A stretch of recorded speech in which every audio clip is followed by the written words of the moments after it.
Senhores telespectadores, é com imenso prazer que abrimos mais uma vez a nossa sala de conversa. Para aqui temos trazido toda semana um ou mais personalidades para conversarmos sobre os mais diversos assuntos de interesse do nosso telespectador. Para falar sobre rádio, história e política, convidamos o jornalista, radialista e historiador Damião Lucena. Damião dispensa apresentações. Militante no radiojornalismo há muitos anos, virou historiador, dedicado principalmente à história de Patos, tendo lançado recentemente o livro Patos de Todos os Tempos, que é, para mim, definitivo, pelo menos em termos de história até hoje. Damião, seja bem-vindo mais uma vez à nossa sala de conversa, de cuja inauguração você participou, juntamente com Romildo Souza e Vandeci Medeiros, num debate sobre história e cultura de Patos. Damião, seja bem-vindo mais uma vez à nossa sala de conversa, de cuja inauguração você participou, juntamente com Romildo Souza e Vandeci Medeiros, num debate sobre história e cultura de Patos. Primeiramente, agradecer ao convite, dizer que é uma satisfação renovada poder participar dessa nossa conversa, principalmente porque estaremos aqui abordando assuntos importantes para a sociedade patuense, da qual estamos inseridos não apenas como filho natural de Patos, mas também como pessoas que se interessam pelo engrandecimento, pelo desenvolvimento desta cidade. Damião, como você entrou no rádio? Pois é, muita gente não sabe que eu sou oriundo da cultura. Na verdade, na década de 70, eu ingressei no movimento cultural de Patos através de um grupo de teatro chamado Cordel, e por conta da aptidão artística que tínhamos na época, compatível e proporcional àqueles anos, acabamos por dirigir esse grupo por cerca de 5 anos. E através dele conseguimos naturalmente nos destacar em algumas áreas, principalmente no âmbito do teatro, onde, além de ator, éramos também escritor. Inclusive, tivemos uma peça premiada num festival estadual, que era uma comédia de nossa autoria, Doido Sim, Louco Não, que foi, inclusive, a nossa primeira referência àquilo que conseguiu nos destacar, digamos assim, neste meio. E aí, a partir da nossa atuação no teatro, fomos convidados por João Mendes, o saudoso João Mendes, para participarmos do seu programa semanal, apresentado aos domingos, intitulado Nossa Gente é Assim. Fazíamos então a parte cultural e a partir daquele momento a própria direção da Rádio Espinharas despertou para aquilo que poderia ser um futuro promissor na nossa vida, que seria a profissão de membro da comunicação. E foi exatamente a partir daí que recebemos o convite, não para atuar em programas disc jockey, até porque era essa a primeira preferência da emissora, mas como você bem sabe, na época entrar numa emissora de rádio, a única emissora de rádio do interior do estado da Paraíba, era praticamente um vestibular de medicina numa Universidade Federal. E aí, como surgiu um emprego de redator e repórter, nós acabamos sendo convidados e iniciamos exatamente por essa função. E, sem sombra de dúvida, aqui, na sua presença, eu já disse isso muitas vezes. Naquela geração foi o melhor repórter que surgiu. E há uma curiosidade com relação a essa questão, É bom que uma coisa vai lembrando outra.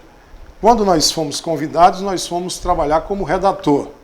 E aí, Edleuson Franco estava sem repórter, e é uma coisa que eu considero, às vezes, assim, como uma grande oportunidade e, ao mesmo tempo, como um alçapão também, Digamos que uma casca de banana no nosso caminho, O Edleuson me entregou um gravador para eu fazer a primeira reportagem sem que antes eu tivesse tido qualquer experiência. E nos escalou exatamente para entrevistar o secretário de Educação do estado da Paraíba, que estava num grande evento no Cinema São Francisco. Era José Loureiro, o secretário da época.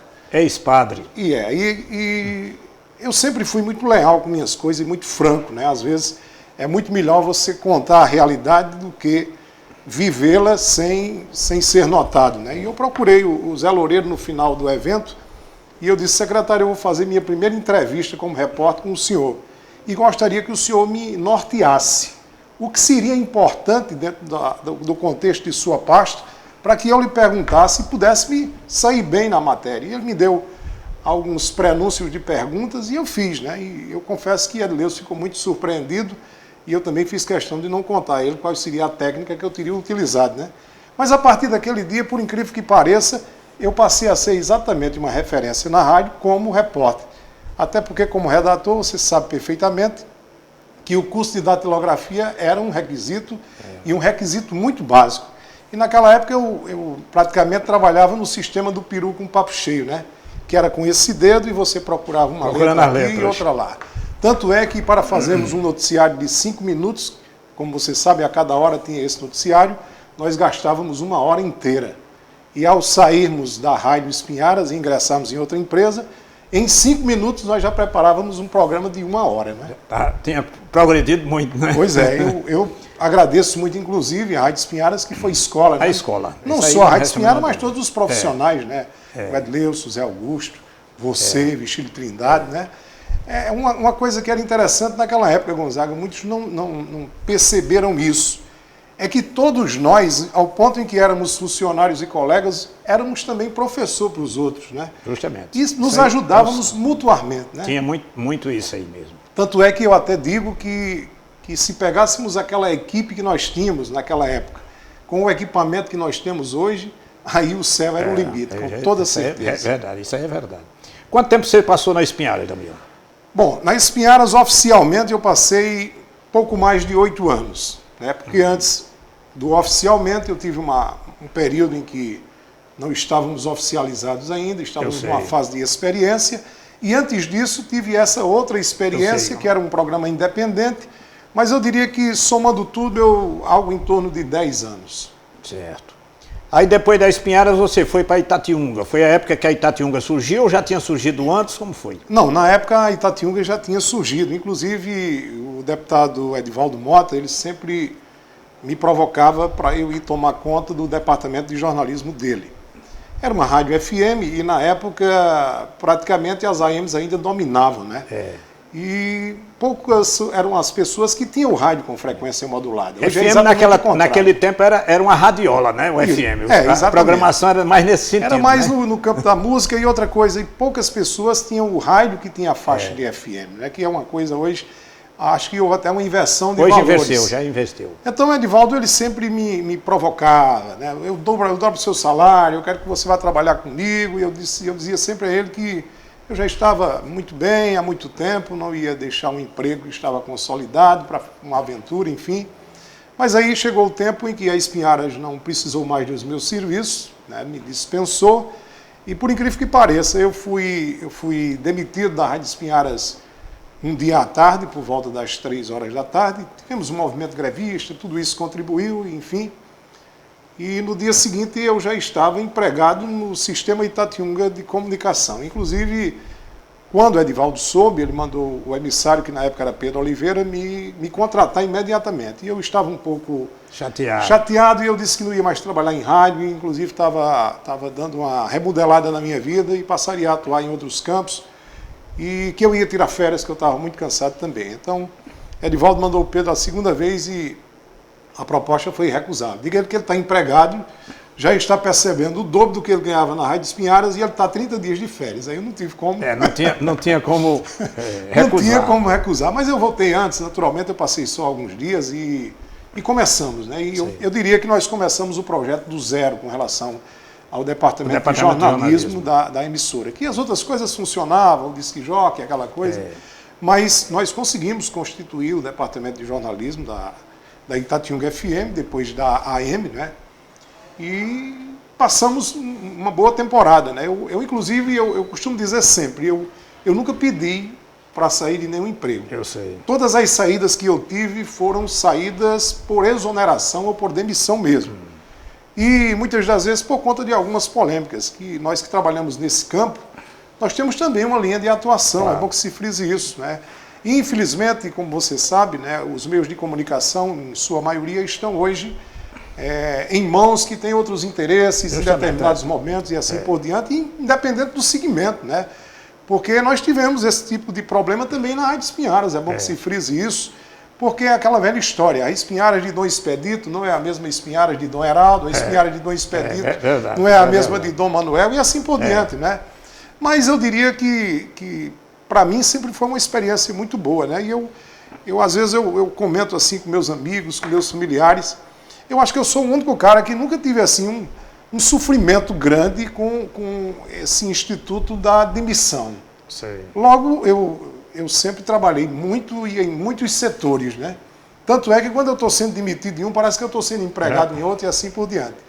E a única falha que existe em tudo isso é que a gente se empolga tanto e trabalha tanto que já não sabe mais qual é o dia feriado, qual é a jornada, qual é a hora de dormir, de acordar e assim por diante. Então, basicamente, a nossa atuação foi essa. E eu fui demitido do sistema Itatiunga e depois o sistema de Itatiunga foi... Assim, você chegou a sair e depois voltou. E voltei novamente, passei mais uma temporada. Eu acho que no total aí nós chegamos a algo em torno aí de 15, 16 anos. Hoje você não tem mais vínculo? Não, hoje eu não tenho vínculo empregatício com emissoras de rádio, né? Em que pese fazer um programa diário, que é um programa institucional, é uma prestação de serviços que eu faço à Prefeitura Municipal de Patos, né? A gente traz também, naturalmente, uma linha de programa diferente daquela coisa viciada, né? Daquela coisa de você criar um programa institucional para agradar prefeito, ou para agradar secretário. O mais troncho que existe em termos de rádio é isso aí. Para você ter uma ideia, quando você tem audiência num programa institucional na região em que nós vivemos, é porque ele tem alguma coisa diferente. Está fazendo alguma coisa diferente. E eu acho uma coisa que eu tenho discutido muito, Gonzaga, é que a própria prefeitura, o próprio governo, ele tem que entender que ele tem uma obrigação de prestar serviço à sociedade. Então, no momento que você abre também um espaço para enfocar outros setores dentro da realidade e dentro daquilo que realmente está acontecendo, na hora que você provoca as pessoas a que tenham também uma opinião própria e assim por diante, você está também prestando um serviço. Tanto é que às vezes as pessoas dizem, mas como é que você faz um programa institucional e você fala sobre isso, sobre aquilo? Eu falo tudo que tem relação com Patos. Até porque a própria denominação do programa é Patos da gente, né? Que já foi uma ideia que nós tivemos até para que tivéssemos essa relação concreta com relação à parte de comunicação. Quer dizer, o programa deixou de ser louva-minheiro, né? Para ser um programa mais noticioso, mais de abordagem, por exemplo, da questão da cultura, da questão de... Pois é, ele não isenta também membros do governo de serem criticados. Já fizemos isso, né? E fizemos com muita propriedade, porque eu acho, por exemplo, que o agente público, no momento que ele não está atendendo aquilo que é de sua responsabilidade, ele precisa ser cobrado. E quando é cobrado de público é melhor, porque parece que desperta mais, né? Então nós temos toda essa liberdade também, tanto é que estamos aí já prestes a completar 3 anos no ar e temos ficado satisfeitos. Às vezes as pessoas passam por mim e dizem, aquele seu programa, eu digo, o programa não é meu. Aquele programa que eu conduzo. Agora, realmente é aquela velha história, né? Quem faz o programa e o ouvinte é o teor. É claro. Né? Claro. Então, eu particularmente, eu não me interessaria jamais de ligar um rádio para escutar um programa que estivesse apenas para agradar a prefeito, a secretária e assim por diante. Isso aí é o engano de muita gente. Pois é. Engano de muita gente. Eu me lembro de um episódio que aconteceu quando Edivaldo conseguiu a primeira licença de rádio. Edivaldo me encontrou na rua e disse, eu queria que você me ajudasse. Eu digo, vou dar uma ajuda agora para você. Reserve um horário para você conversar, fazer sua política e deixe os outros fazerem um rádio de coisa. Talvez isso tivesse sido muito mais construtivo, mas muita gente derivou o rádio, tanto o grupo dele como o Múcio, para fazer o rádio mais alinhado, vamos dizer assim. Mas, Damião, a gente vai fazer um intervalo rapidamente e depois a gente vai voltar àquela história daquela greve, viu? Voltamos para a nossa sala de conversa, entrevistando o jornalista, radialista e historiador Damião Lucena. Damião, você falou ainda há pouco uma história de uma greve.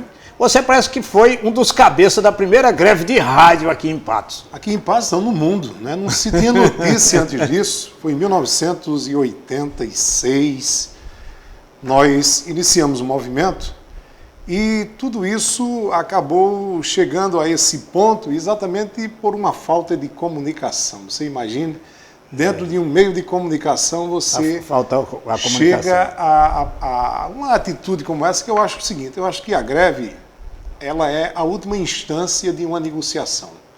De uma negociação que não houve. Que não houve. É o impasse da negociação. Então o que acontece? Na época, a hierarquia da rádio, ela tinha o bispo, que era o diretor-presidente, tinha o gerente e tinha ainda um diretor antes do gerente na emissora. Na época, o Padre Norberto era o diretor e Climídia Nunes era a gerente. A gerente. E aí o que aconteceu? Foi naquele momento em que começamos a vislumbrar o piso do radialista, porque na época nós percebíamos um salário mínimo. Salário mínimo. E aí começou aquela campanha e nós pedíamos reiteradas vezes a gerente da Rádio Climídia para que ela marcasse um encontro da gente com o Dom Gerardo para que a gente discutisse essa questão. Porque, no meu caso não, eu ainda era solteiro, mas pais de família que percebia apenas um salário mínimo e assim por diante. O Padre Norberto estava na paróquia de Catingueira na época, mesmo sendo diretor da rádio, e ele apoiava o nosso movimento e Cléo era contra. E aí ela obstaculou até certo ponto na nossa chegada até o bispo.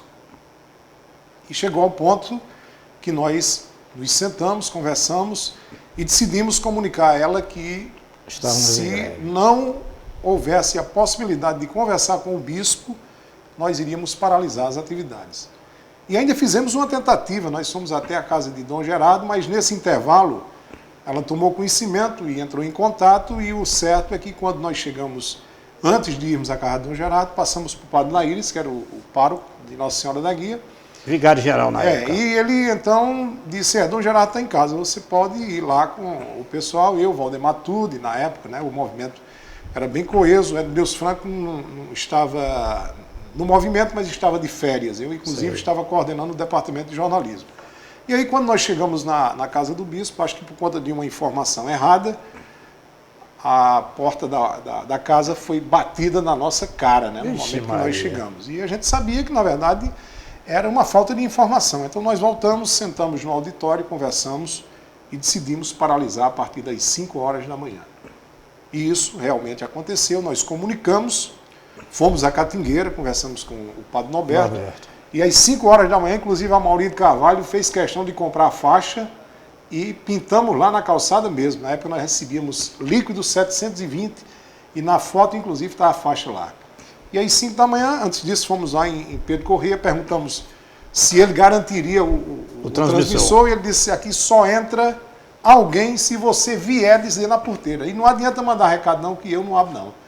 E se for o bispo, ele não passa da porteira. E nós ficamos seguros. Era a cara de pé dessa. Então no dia seguinte nós paralisamos as atividades, né? O pessoal da Rádio Panati nos deu a cobertura e o Padre Luciano veio 2 vezes lá conversar conosco, dizer que Dom Gerardo queria falar conosco, e então eu fui eleito para coordenar o movimento, para falar em nome da categoria, e a gente colocou que só falaria com ele se ele viesse à rádio, porque nós tínhamos ido na casa dele, tínhamos sido muito mal recebidos, enfim.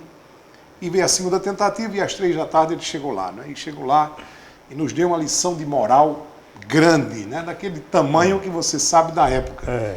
E aí nós já havíamos combinado, vamos ouvir tudo que ele disser e após isso, então, quando ele terminou, que ele parou, aí eu disse, o senhor terminou? Ele disse, terminei. Eu digo, então agora nós vamos ter uma conversa franca e quem vai falar sou eu, é de Damião para Gerardo. Vamos esquecer a hierarquia porque aqui é patrão e empregado. Nós só voltaremos a trabalhar com o piso do radialista, que na época era 2 salários e alguma coisa a mais. Era quase R$2.000. E aí nós fechamos um acordo com o bispo por R$2.000.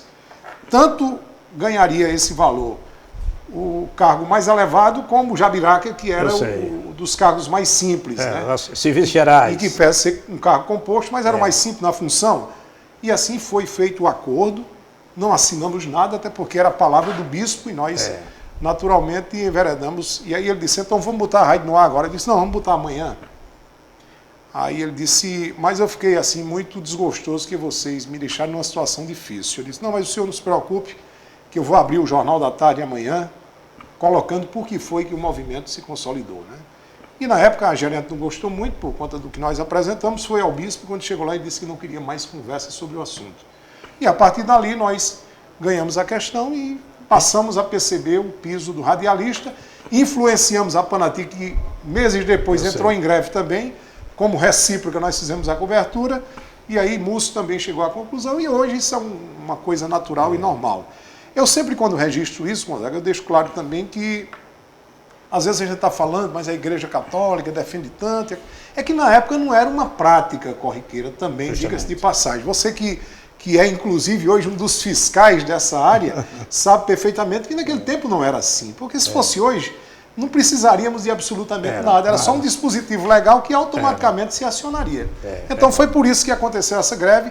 E eu tenho a satisfação hoje de dizer que quem liderou a primeira greve de rádio do mundo fui eu aqui em Patos, com os nossos companheiros Pedro Corrêa, Batista Leitão, Luiz Carlos, Ayrton Alves, que era muito pequeno, ainda estava entrando, Zé de Oliveira Pio, que foi nosso companheiro, Antônio Vieira. Né? Eu posso me lembrar que da Rádio Espinhara só não entrou em greve. Era Deus Franco, que estava de férias, e Chico Fiapo, porque naquela época ele já vinha em greve permanente. Permanente. Agora, Damião, diga-se de passagem, a Espinhara sempre honrou os direitos dos trabalhadores, com exceção disso aí, mas, por exemplo, quem fazia hora extra, recebia hora extra, ela sempre recolheu todos os encargos sociais. Nesse aspecto aí, eu sou testemunha disso aí, inclusive. Né? Inclusive Padre Assis sempre foi muito benevolente com os funcionários. Né? Eu peguei Padre Assis já no finzinho da atuação dele, quando ele já estava se transferindo ali para o Colégio Cristo Rei, né? Onde ele era capelão. Presenciei muito ele aqui atrás do estadual, naquele apartamento que ele tinha. Lá no estadual. Ele jogava aquelas pontas de charuto, às vezes a gente fumava um pouco também, né? Na inocência de adolescentes. Mas eu ainda peguei e ele sempre, quando chegava, era uma coisa que ele me perguntava muito. E aí, estão pagando direitinho a você? Então, inclusive porque a própria história, né, da comunicação, a gente sabe que o Padre Assis foi muito bom para todos os... Padre Assis botava dinheiro dele dentro da rádio. Ninguém sabe quanto ele enterrou de dinheiro dele na Rádio Espinhar. Pois aí, Dom Gerardo, na própria diocese, a gente sabe como Dom Gerardo fez na diocese depois. A própria casa que depois ele doou foi construída com recursos próprios dele. Justamente. E depois ele doou para a diocese. Então, e outra coisa, o Dom Gerardo... Tenho certeza que ele até quando morreu era meu amigo particular, fazia propaganda de minhas publicações na igreja, imagine, né? E sempre comentava comigo, tomava cerveja comigo, né? Só tomava um copinho de cerveja, mas gostava, você sabe, fumava um cigarrinho, não comprava, mas de vez em quando ele pedia um cigarro, alguém fumava, e assim por diante. Eu estou colocando isso para dizer que nós sempre tivemos assim um relacionamento muito bom. Era uma grande figura. Com toda certeza. Damião, algum episódio que você se lembre daquele período que marcou a sua passagem pelo rádio?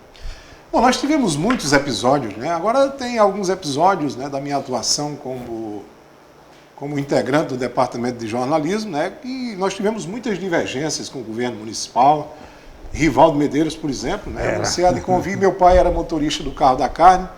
E ele perseguia meu pai para ver se vingava de mim com relação a isso. Né? Porque Rivaldo, ou se comovia você também. Porque Rivaldo, em que pese Rivaldo ter sido um grande administrador, mas o temperamento dele era muito forte. Né? Forte. E o que equilibrava Rivaldo era Geralda. Né? Tanto é que depois que a doutora Geralda morreu, acabou a liderança de Rivaldo. Né? Justamente. Mas eu tive um episódio, né, que foi um pouco trágico, mas foi muito mais pitoresco, que foi exatamente naquela terça-feira de carnaval, que eu fui escalado para fazer a transmissão do Bloco Baicora. E o trio de Bento tinha sido contratado pela prefeitura exatamente para ser disponibilizado para o bloco. E eu subi para fazer o meu trabalho, já estava inclusive fazendo, né? Lá estava o Rei Momo, a rainha, e de repente Rivaldo chegou ao meu lado e disse: esse trio está sendo pago pela prefeitura e o senhor está sendo convidado a descer. Isso educadamente, para que ninguém escutasse, ao meu lado, e eu respondi no mesmo tom. Como você acabou de dizer que esse trio está sendo pago pela prefeitura e a prefeitura é um patrimônio do povo, eu estou prestando um serviço à sociedade, eu não desço. Ele disse: desce. Eu disse: não desço. Ele disse: você desce. Eu digo: eu não desço. E aí eu tinha uma camiseta que foi Lourenço que mandou para a gente numa Copa do Brasil, que sobrou, e ele pegou aqui minha camiseta e puxou e já foi com a manga da camiseta, né? E aí nós começamos a nos degladiar, né? E nesse episódio, inclusive, a Rádio Espinharas perdeu um dos seus rentoques, né? Porque na briga acabou sendo avariado, né? E realmente foi uma coisa assim que no momento provocou um constrangimento enorme. Inclusive naquele momento nós retiramos a Rádio Espinharas da transmissão, fomos nos estúdios e explicamos por que estávamos retirando, acionamos a justiça, né? Você deve ter sabido referências desses episódios. Naquele tempo a justiça era mais rígida, ou talvez tinha menos processo, né? Atuava mais rapidamente. E eu sei que teve até viagens do deputado federal Rivaldo Medeiros para vir ser ouvido em processo. No final, a gente sabe que prescrevia aquela coisa toda, mas foi um aborrecimento para mim muito grande, mas para a sociedade até hoje eles me perguntam ainda, né? Em tom de ironia, de brincadeiras, mas enfim, são episódios de rádio que não foram poucos, foram muitos. Você sabe perfeitamente disso, né? Nós convivemos com um público tão grande, né? E a gente sabe também que tínhamos muitas deficiências em termos de equipamento, né? E até demais, né? Eu sempre digo que as pessoas hoje têm muita liberdade para trabalhar. Facilidade de trabalhar também. Facilidade. A gente não tinha naquela época. De forma nenhuma. A gente fazia porque fazia mesmo. Fazia, e gostava do que fazia. Damião, alguns destaques do rádio e do jornalismo nesse período. Bom, a gente sempre teve as referências, né, que permanecerão, né? O próprio Adleus Franco, né, o Adalberto Pereira, né, o Adalberto Trindade, que foi já um mais recente, mas também atuou, né? O Adalberto era uma figura extraordinária, né? O Zé Augusto Longo, né? Nós tivemos a oportunidade de trabalhar com ele também lá no departamento de... Até sucedemos Zé Augusto na apresentação do jornal, né? Só para você ter uma ideia, né? Eu entrei na rádio como redator, eu atuei como redator, atuei como repórter, eu dirigi o departamento de jornalismo, éramos motoristas porque o deslocamento era a gente mesmo que fazia, fiz transmissão esportiva, fiz maratona escolar, construímos escolas aqui, como a escola do Rotary Norte, em projetos da própria Rádio Espinharas. Eu diria que eu fiz de tudo um pouco, né? E eu acho que um dos diferenciais da época era exatamente isso. Era justamente Você aprendia exatamente a fazer tudo, né? Pouca gente sabe que grandes nomes da Rádio Espinharas começaram no controle, né? Justamente. Adleus Franco, por exemplo, né? E você vê o grau de superação que Adleus era gago, né? Era gago. E se tornou um dos maiores narradores esportivos do país. Pois é. Vigílio Trindade, Vigílio trabalharam escola, juntos, né? era o professor da gente. Trabalhamos juntos na Espinharas, depois trabalhamos juntos na Itatiunga. E Vigílio, mesmo quando ele não estava atuando no rádio, ele era aquele observador permanente, ele mandava a gente sentar ali naquele birô.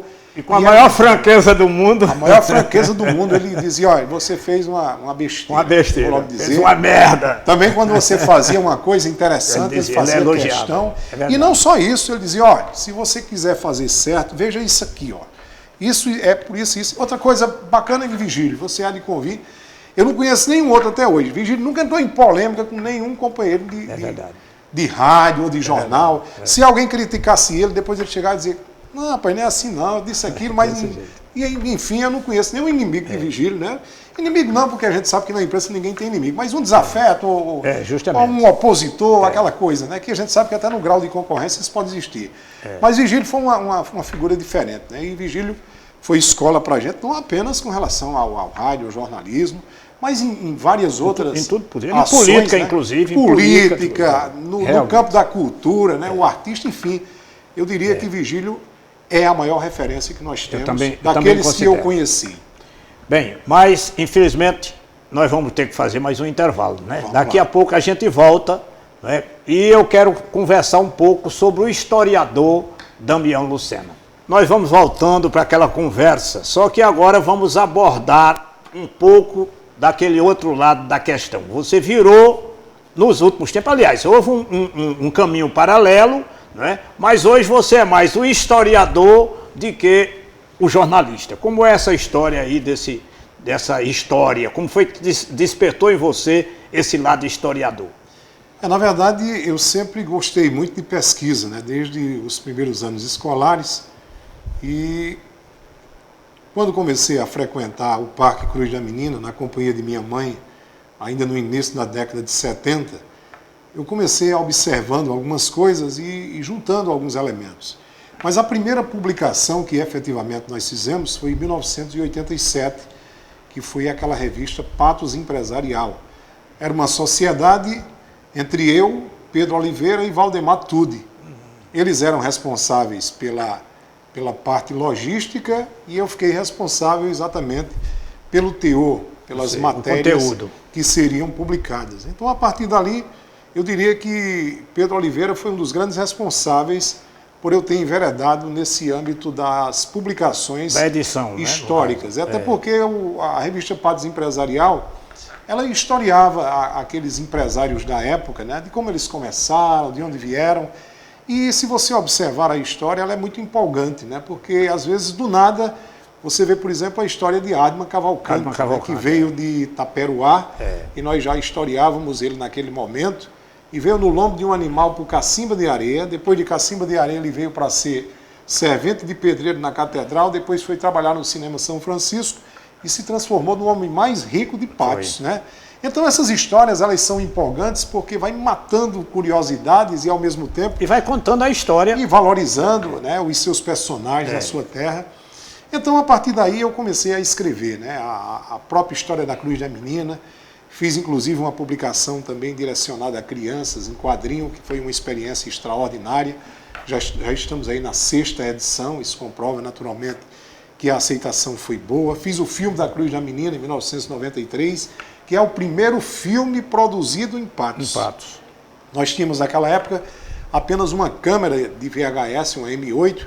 Eu fui o produtor do filme, fui o câmera, fui ator, né? Enfim, a gente fez de tudo um pouco, né? E eu diria, naquele momento nós tínhamos um elenco extraordinário, remanescente do teatro, mas hoje nós procuramos assim a dedos. E eu até sempre digo, que já disse com relação à comunicação, se nós tivéssemos o elenco que nós tínhamos naquele tempo, com o equipamento que nós temos hoje, aí a produção seria extraordinária, né? Então, a partir daí também comecei a escrever a história de Patos. Vieram as revistas, né? Vieram as revistas, e as revistas elas já tinham assim um tom de livro, né? Porque, na verdade, revista por conta da diagramação, do fato a ilustração, de ter muitas imagens, a ilustração se sobrepunha ao... Com toda certeza, né? E tanto é que nós lançamos 2 edições de Patos em Revista, aí as pessoas diziam, por que você não escreve um livro? Eu digo, mas aquilo é um livro já. Patos em Revista é o título do livro, porque ele é bem ilustrado, enfim, mas aí chegou o ponto que você tinha que fazer um livro, né? Um livro, efetivamente um livro, com ISBN, com todos os registros, né? Para que você pudesse ser chamado de escritor, né? Porque não é muito bom você ser chamado de uma coisa quando você oficialmente não o é. Então, por isso, depois de mais de 60 publicações, né, nós já historiamos Catingueira, Piancó, Itaporanga, Guarabira, a história de Frei Damião, que hoje, inclusive, minha revista está no processo de beatificação de Frei Damião, a primeira revista que eu escrevi sobre ele. Fizemos mais 2 publicações, inclusive uma infantil, né, com o Galdino Otten sendo responsável pelos desenhos, e nós produzimos todo o texto, que hoje está em Guarabira, né, naquele monumento, que é o maior monumento a Frei Damião do mundo. E tivemos também em Itaporanga, naquele Cristo Redentor, e assim por diante, né? Em Uiraúna nós já fizemos 13 números de uma publicação anual, que lá é bancada pela própria prefeitura e pelos empresários. Todos os anos nós estamos indo lá. São José do Bonfim, nós também historiamos São José do Bonfim, mas principalmente Patos, né? E quando fizemos os 50 anos da Diocese de Patos, que fomos convidados para fazermos aquela publicação, fizemos 2 por sinal, nós tivemos a oportunidade de historiar os 38 municípios que compõem a Diocese de Patos. Mais recentemente fizemos a história de Soledade, também já lançamos lá. Enfim, depois de todas essas publicações, aí nós consolidamos um livro, né? Que eu digo que aquele livro é o resultado de uma pesquisa de 30 anos. E nós estamos ali com elementos da história de Patos desde o século XIV até os dias atuais. Então é um documento, até certo ponto, inacreditável, né? Porque às vezes no título você não pode fazer uma referência a tudo que tem. Às vezes vem um acontecimento que está inserido numa matéria X e que muitas pessoas não sabem que está ali. Eu já recebi muitos comentários assim, recebi até críticas, né, de amigos meus aqui de Patos, dizendo, olha, você não historiou a maçonaria, o Instituto Dr. João Tavares. Eu digo, historiei a maçonaria e o Instituto Dr. João Tavares. Por quê? Porque ele procurou na educação e não encontrou o Instituto Dr. João Tavares, que está dentro da matéria da maçonaria. E assim por diante. Então, na verdade, Gonzaga, quando a gente começa a enveredar pelo caminho da pesquisa, a gente só tem uma certeza, é que nunca mais sai dela. Isso aí é verdade. Por conta exatamente das curiosidades, das coisas interessantes que você encontra. E Patos é una em vários aspectos e principalmente com relação à cultura. Eu só lamento que a nossa cultura ela seja tão massacrada, né? Principalmente pelos poderes públicos, né? Que não conseguem uma consolidação. Eu vejo, às vezes eu sou mal interpretado, porque eu já disse e reitero, todos os ativistas culturais de Patos que assumiram cargos na cultura não foram bem, decepcionaram o setor. E por uma simples razão, é porque muitas das vezes o titular da pasta da cultura não vê o ativista cultural como um parceiro, vê como um concorrente. E isso não pode existir. Então, às vezes, você consegue o mais difícil e peca no elementar. Ô, Damião, mas há também um caráter, a questão aquilo que é destinado para a cultura, né? Praticamente não existe. Pois é, eu já disse, eu já conversei, eu sou muito franco quando eu converso com a prefeita, não só a atual, mas com o Nabor, quando era prefeito também, eu já cheguei a dizer que seria muito melhor para a cultura de Patos não ter criado a secretaria. Por quê? Porque a secretaria, sem em orçamento, termos de funcionários, ela gasta mais de 100 mil reais por ano. Sim. Se você levar em consideração que um secretário percebe 7 mil reais, você já multiplica só o salário dele por 12 meses e vê quanto é que dá. 84 mil. E aí eu pergunto, já que não tem um recurso específico da cultura, não seria melhor não termos a Secretaria de Cultura e termos 100 mil para investir nesses projetos pulverizados pela cidade? Só para você ter uma ideia, o Tribunal de Contas do Estado da Paraíba recomendou à Prefeitura que não apoiasse o livro Patos de Todos os Tempos. Por quê? Porque pela legislação não pode. E aí eu perguntei, que legislação é essa? Eu até admito que a legislação não permita. Mas se ela não permite, então vamos mudar a legislação. Claro, claro. Porque a legislação está errada. Se eu tenho um livro que fala especificamente sobre a história de Patos, se você analisar com afinco, eu não tenho a obrigação de resgatar a história de Patos, não. Muito mais tem a obrigação os poderes públicos constituídos. Claro, mas aí eles não podem ajudar. E aí a gente fica com o Pires na mão, 30 anos de pesquisa e depois 3 anos com o Pires na mão para conseguir fazer uma publicação que chegue às pessoas. Porque muita gente diz, bote o livro por R$80, coloque por R$50. Eu digo, não, eu vou colocar por 30. Porque ele está saindo na gráfica a 32, e aí eu consigo o restante, porque de que adianta eu escrever um livro durante 30 anos se as pessoas não vão ler? Não vão ler. Então é isso. É verdade. Infelizmente, no âmbito da cultura, eu como historiador, agora falando, eu lamento muito, porque falta criatividade, falta atuação, e determinados cargos, Gonzaga, eu acho que devem ser técnicos. Porque quando o cargo técnico é estritamente político, ele não funciona. Justamente. Isso aí devia ser, nos países do primeiro mundo, você só tem político-ministro, o resto é cargo técnico. Né? E devia ser assim, no âmbito de prefeitura. Você ter alguns cargos de coisa e o resto técnico. O técnico que executasse toda coisa. Na cultura, por exemplo. Tem que ser o próprio ativista cultural. Ativista cultural. Quem deslancha coisa. O secretário ali só devia ser o secretário já ativista cultural, não é? Que tivesse o jogo de cintura, é claro, né? Fosse prestigiado pelo titular e tivesse jogo de cintura com a classe para favorecer a classe e trabalhar com a classe. E você veja que a cultura de Patos é muito rica. Demais, E ela tem que convergir exatamente para o setor específico. Você não sabe o trabalho que nos deu para conseguir aquela concha. Aquela concha não é um projeto do Poder Executivo, não.